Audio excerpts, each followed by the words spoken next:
नमस्कार दोस्तों, मैं शिवानी स्वागत करती हूँ आपका अपने यूट्यूब चैनल पे। आज का जो हमारा वीडियो है हिंदुस्तान तक से। तो स्टार्ट करते हैं वीडियो और मिलते हैं वीडियो की एंड में। लेकिन वीडियो स्टार्ट करने से पहले मेरी आप लोगों से रिक्वेस्ट है कि अगर आप लोगों ने वीडियो को लाइक और चैनल को सब्सक्राइब नहीं किया है, जो चैनल पे पहली बार है, तो प्लीज वीडियो को लाइक और चैनल को सब्सक्राइब भी कर दिया करें। बेल आइकन प्रेस कर दे तो और अच्छा है, जिससे हमारे आने वाली जो वीडियोस की नोटिफिकेशन आप तक पहुंचे। तो स्टार्ट करते हैं वीडियो। एक और बड़ी खबर, प्रधानमंत्री नरेंद्र मोदी G20 शिखर सम्मेलन में भाग लेने के लिए ब्राजील पहुंच गए हैं। ब्राजील पहुंचने पर प्रधानमंत्री नरेंद्र मोदी का वैदिक मंत्रोच्चारण और प्रवासी भारतीयों की टीम ने गर्मजोशी से स्वागत किया। प्रधानमंत्री नरेंद्र मोदी का यह दौरा भारत की वैश्विक स्थिति को और मजबूत करने की दृष्टि से भी बेहद महत्वपूर्ण है। वो ये है कि Brazil welcomes PM Modi with वैदिक chants as he arrives in Rio for G20 summit। अब ये जो समिट है इसके में दुनिया के बड़े कंट्रीज शामिल हो रहे हैं, लेकिन जब भारत का प्राइम मिनिस्टर पहुंचता है तो उसको एक अलग ही अंदाज में वेलकम किया जाता है।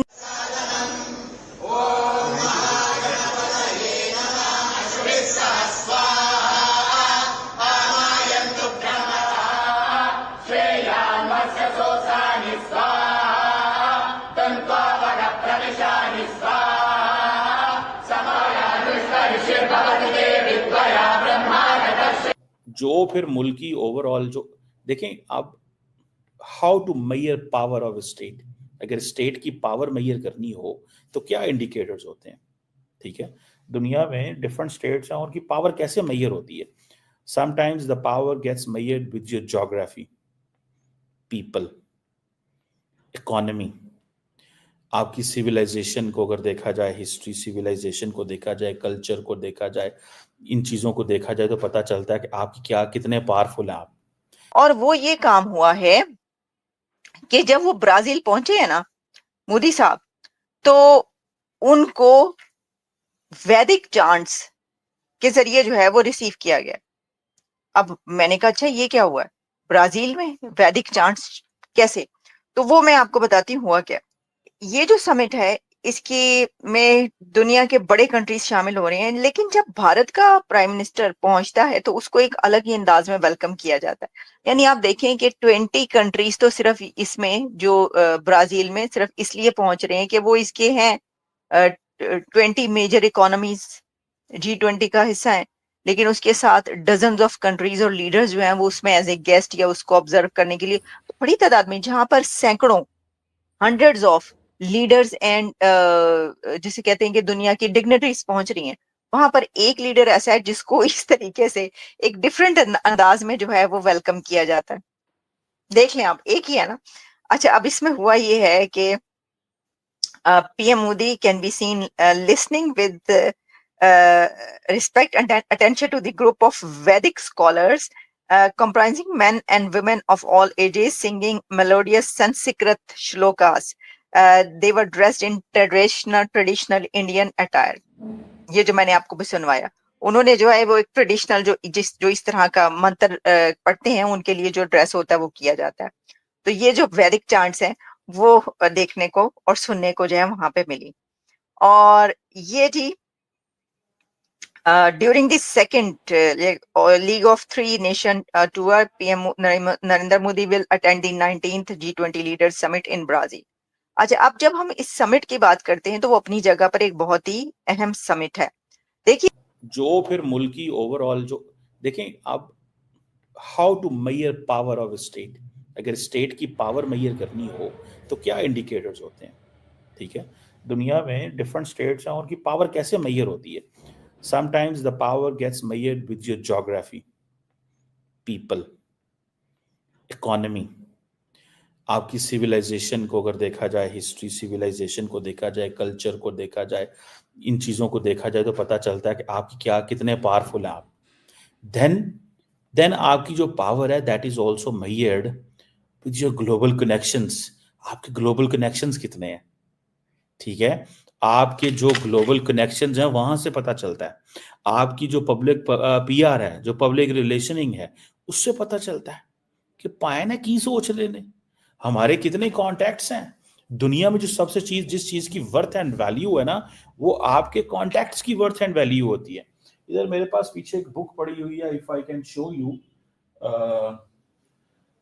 वो बड़ी अच्छी बुक है, दैट टॉक्स अबाउट पावर, कि पावर को आपने कैसे जो है वो मेजर करना है। मुझे वो शायद नजर नहीं आ रही, बट द क्वेश्चन इज कि वो उस बुक को पढ़े आप तो आपको अंदाजा होगा कि हाउ टू जो आज के जमाने की जो पावर है वो क्या है। ठीक है जी, the square and the tower.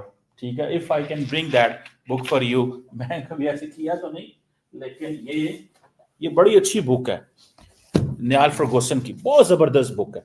Niall Ferguson की बुक है ये। Basically he talks about the square and the towers, network hierarchies and the structure for the global power. कि आपने दुनिया में अगर आपकी पावर जो है ना उसको एक्सप्लेन करना है, तो देन आपके नेटवर्क्स किधर है, आपके नेटवर्क्स कहां पे हैं, किन किन नेटवर्क्स में आप कनेक्टेड हैं।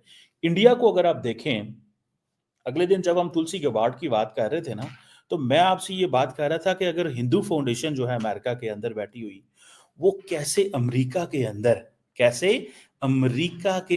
बैठ के वो कैसे, ठीक है जी, वो कैसे अमेरिका के अंदर बैठ के उन्होंने साउथ एशिया से इंडिया को चेंज कराया।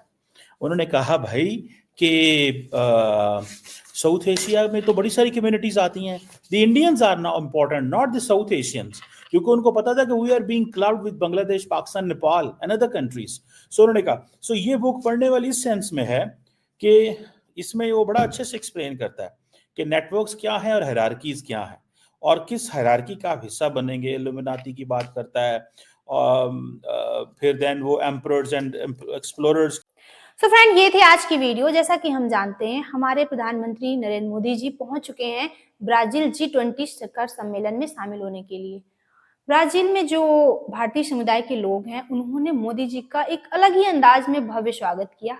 जैसे मोदी जी कहीं पर भी जाते हैं तो उनका स्वागत वैसे भी जोरदार होता है। ब्राजील में जो भारतीय समुदाय के जो लोग हैं, उन्होंने वैदिक मंत्रों से मोदी जी का स्वागत किया। वैदिक मंत्र जो हमारी संस्कृति के पुराणों के मंत्र हैं, जो किसी के स्वागत के लिए किए जाते हैं। जब हम किसी दूसरी कंट्री में जाते हैं और वहां पर हमारा सनातन धर्म, हमारी संस्कृति दिखती है, तो हमें बहुत ज्यादा प्राउड फील होता है। ब्राजील में हमारी संस्कृति, हमारी सभ्यता, हमारा सनातन धर्म परंपरा को G20 के पटल पर रखा। आज ये जो मंत्रोच्चारण हो रहा है, पूरी दुनिया देख रही है और पूरी दुनिया में हाईलाइट हो रहा है। विदेशी धरती पर भारतीय संस्कृति, वैदिक मंत्र जो हैं, हमारी परंपरा को देखकर मोदी जी भी बहुत ज्यादा खुश नजर आ रहे थे। क्योंकि दोस्तों, ये बात तो है कि जो ये नया भारत है, दिन पर दिन तरक्की कर रहा है, इससे हमें बहुत ज्यादा प्राउड फील होता है। क्योंकि हमें पता है कि 1947 में जब भारत आजाद हुआ, भारत के साथ कैसा बर्ताव किया गया, खासकर यूरोप और USA ने।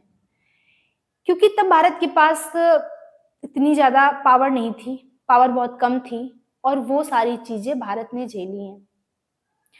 यूरोप और USA को पता था कि भारत का उदय होना तय है, लेकिन वो ऐसा होने नहीं देना चाहते थे। लेकिन भारत रुका नहीं। आज भारत की संस्कृति की पूरी दुनिया में धूम है, आज भारत की पावर की पूरी दुनिया में धूम है। तो ये सारी चीजें अगर संभव हो पाई हैं, तो वो मोदी जी की वजह से।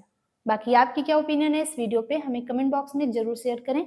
वीडियो को लाइक, चैनल को सब्सक्राइब करें, क्योंकि आपके कमेंट से हमें मोटिवेशन मिलता है और जो कुछ कमियां होती हैं वो भी पता चलती हैं। तो मिलते हैं नेक्स्ट रिएक्शन में किसी अच्छे से टॉपिक के साथ। तब तक के लिए थैंक यू।